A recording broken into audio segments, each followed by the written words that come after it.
കുട്ടികളുടെ പേടി മാറ്റാൻ പ്രവേശനോത്സവത്തോടെയാണ് അധ്യയന വർഷം ആരംഭിക്കുന്നത്. എങ്കിലും ചെറിയ ക്ലാസ്സിലെ കുട്ടികൾ കരയും. കരയാനുള്ള കാരണം എന്താണ്?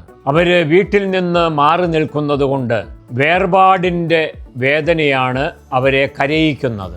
വീട്ടിലുള്ളവരെ പരിചയമാണ്. കണ്ട് ശീലമില്ലാത്ത ആൾക്കാരെ കാണുമ്പോൾ അപരിചിതത്വത്തിൻ്റെ ഭയം കുട്ടികളിൽ ജനിക്കുകയും അവർ കരയുകയും ചെയ്യുന്നു. കുട്ടികൾ വീട്ടിൽ കംഫർട്ട് സോണിലാണ്. അവർ ഇഷ്ടമുള്ളതുപോലെ ചെയ്യും. എന്നാൽ സ്കൂളിലേക്ക് എത്തുമ്പോൾ ചിട്ടകളുണ്ടാവുകയാണ്. അതവരെ അസ്വസ്ഥരാക്കും.